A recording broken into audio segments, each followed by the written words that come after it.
Welcome to the online devotion for First Church in Myrtle Beach, South Carolina. I'm Jim Creel Jr., Associate Pastor.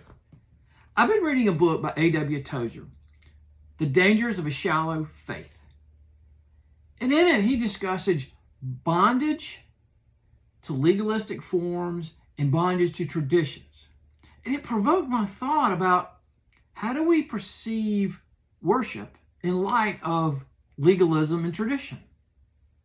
Now, some Christians can't worship unless it is in a specific form or specific place.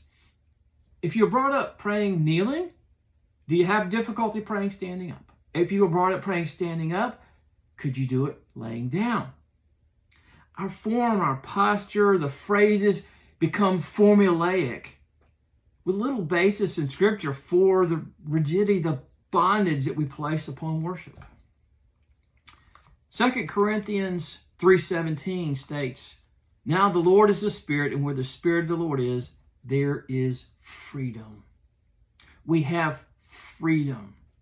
We have liberty, depending upon the translation. It's more about the posture of our hearts than the posture of our bodies in our worship practices. I've had the privilege of worshiping in mainline denominations, in small country churches, conferences, conventions, intimacy of a home. And I've seen a little bit of it all. So, is it appropriate? Do we raise our hands? Does it have to be below shoulder level? Do we open our eyes to pray? Do we close them? Are we vocal or quiet? The challenge with this kind of bondage is what Tozer states is probably the worst bondage, is to insist that someone else bear the same bondage as you.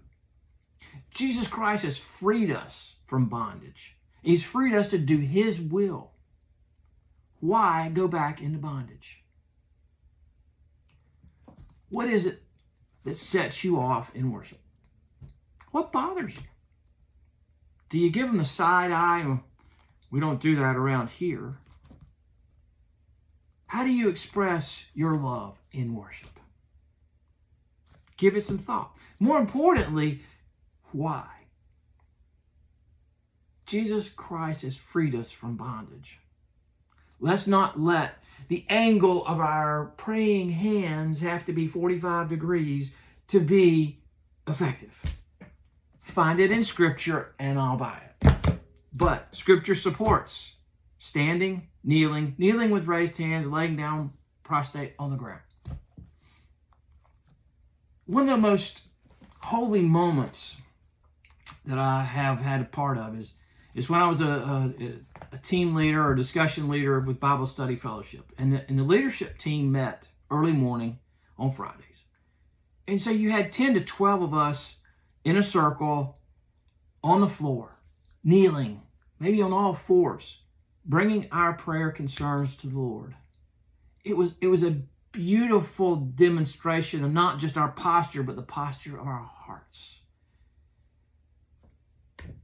Would you be comfortable doing that? You might give it a try sometime. So, join us on Sunday.